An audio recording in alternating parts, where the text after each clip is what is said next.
name's Catalea. I have a super exciting video for you guys today. I am in Petaluma, California, visiting the Sonoma Sloth House, and they also go by Safari Encounters when they do their traveling educational talks. And as you can see behind me, that's a sloth.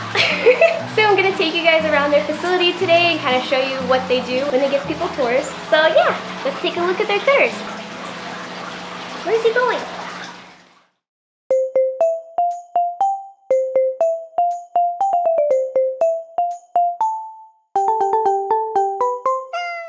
Sid, and that's Chewy. If you guys want to feed blueberries to the sloths, Awesome. just gonna want to take it just like that. Okay, and just Hold it right up to the nose. oh my goodness, how cute! This is Sid, and he's a Lineaged two-toed sloth. two-toed sloth. This is the most common, and he's telling you, hey, I want more. There's plenty of blueberries, you guys can keep feeding her if you'd like. That's kind of like one of the nice things we do with our tours, just like that, right up to the nose, is that we don't have to force our animals to come and want to interact with people. You know, they come down on their own free will, especially with such sensitive and naturally shy, non-moving animals. Yeah. It's kind of nice. He's beautiful. It's nice and cool in here too. Do they ever like interact with each other, or they pretty much stay to their own areas? So they get more interactive during the rainy seasons in South America. So kind of November to February timeframe, that's when they're really active because that's naturally their breeding season. And males travel around a lot more often than the females do, looking for, mates. Yeah. So if you touch them and pet them, you just want to pet them on the back. They have horrible eyesight. Oh. And so you never want to have them confuse your hand for a blueberry. Yeah. Sloth bites are horrible. Oh, he's so soft. It's like very coarse. Yeah. And we do have to give them baths. Oh, how often? About twice a month. How is giving a sloth a bath? What's that like? Thankfully, since they've been doing it all their lives, they're fairly tolerant for it.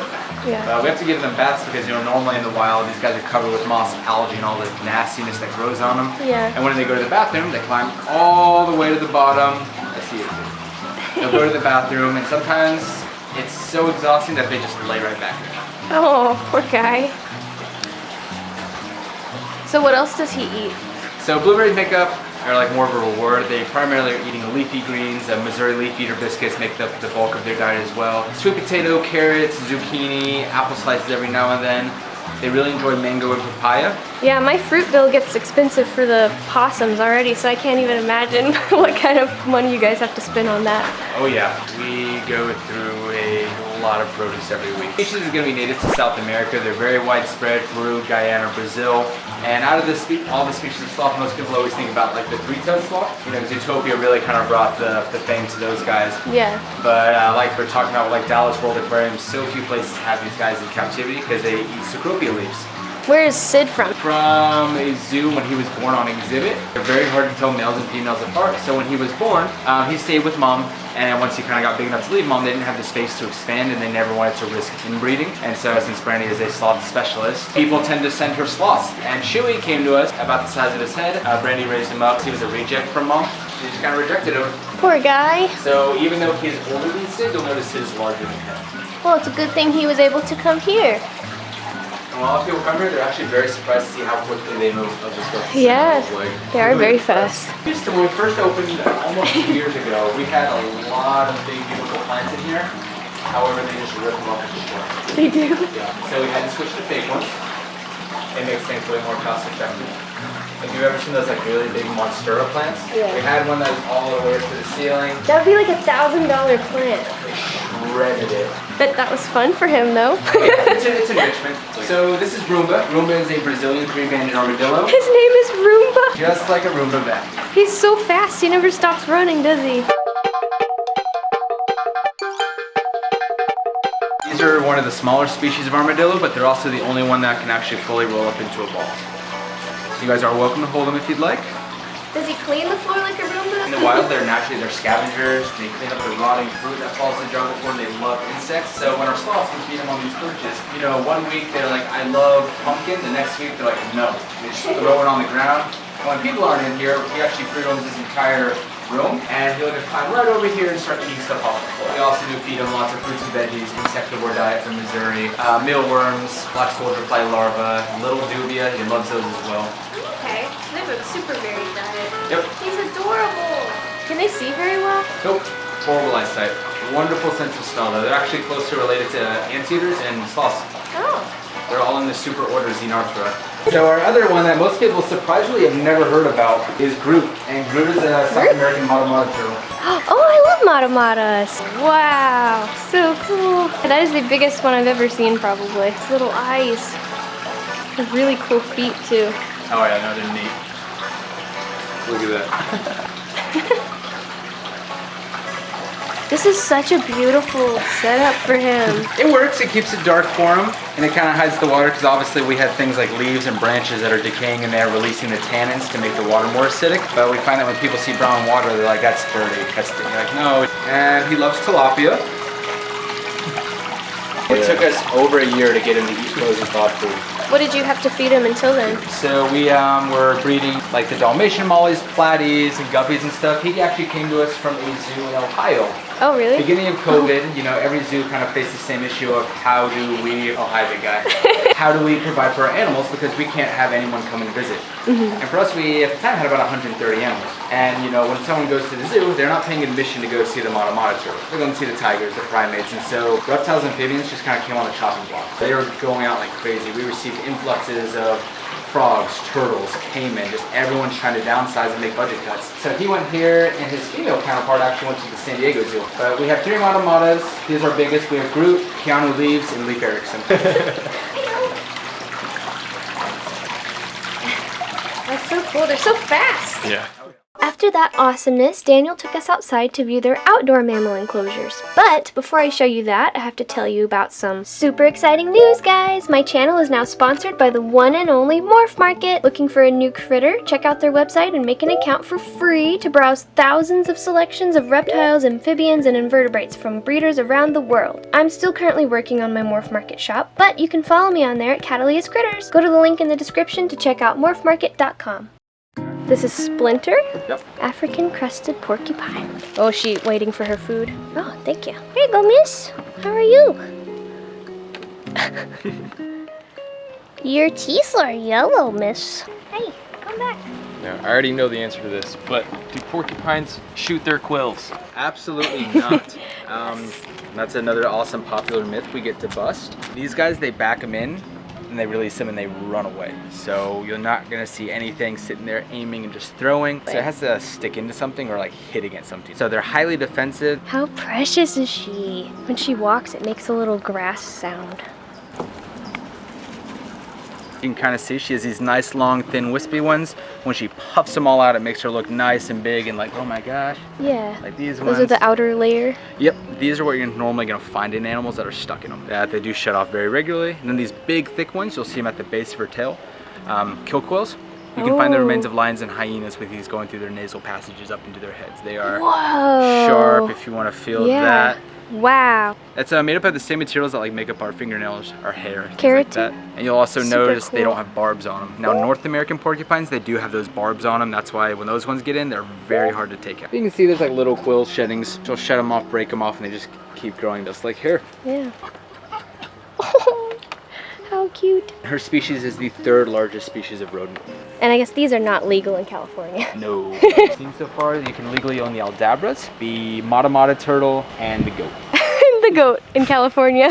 California does have a fairly extensive list of restricted species. You know, some of them though for very good reason. Every single animal requires a lot of care. Even the goats. Goats are... My goats are a lot. They are a lot. Yeah. They're probably the neediest animal I have, honestly. Oh yeah. Do you guys want to go in? Yeah. So I'm very excited to meet this capybara because it's been one of my animals I've wanted for a long time. Now that I have the acreage for one. This is Saucy Nugget. His name is Saucy Nugget.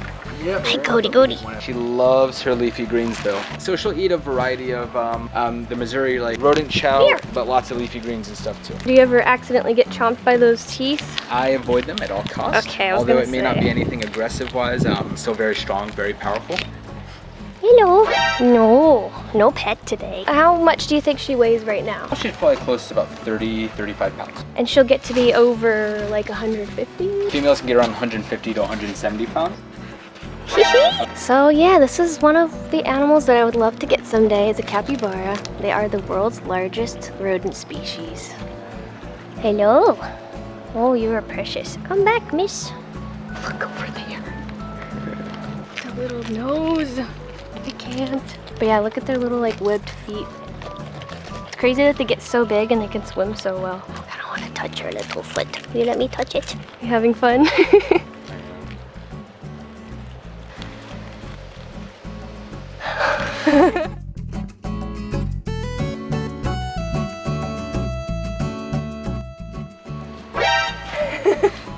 Sorry. No pets. I forgot. They grow so quick. Oh, they sound really cute. Is he chittering? You can hold them too if you want. I can? Just imagine if you're holding a piglet in a football. Oh, piglet in a football. Okay. That sound is crazy. Hey, it's okay. You're alright. Do you have to clip their nails at all? Well, there's this bruises water was inside. changed out right before you guys got here. Oh, here we are again. Will you get demonetized for this? No, poop's fine. Poop's fine for you too. Have you ever, I guess, heard of Wild Acres in Mississippi? So they have their pond and they named it the Capybara The pond. Capybara pond. But they ended up having to put like a huge 12-inch pipe and just drain it into the forest on their Oh property. my gosh. Yeah, so soon, in a couple months, he'll actually be out here hanging out with Saucy Nugget. And who's this goat? This is Boots. Who's going? How many dreads have you had chewed off? But yeah, I guess I've seen these guys rising in popularity too. Very and much, I guess yeah. most people don't know that they get to be like 150 pounds and need a pool this big, so. Oh, and If not bigger. That's a small one. Yeah. And that's just until, because obviously they're not full grown yet, until we figure out what they're going to be done full grown, because eventually we're trying to do an actual zoo. And at that point they will have a massive, like, big dug pond. That'll be awesome. Yeah. But yeah, do you want to bottle feed them? Sure.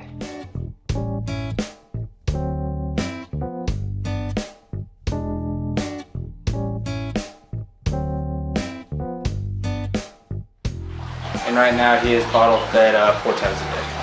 Yeah, the kangaroos and the goats were so much easier to bottle feed. That's a little baby.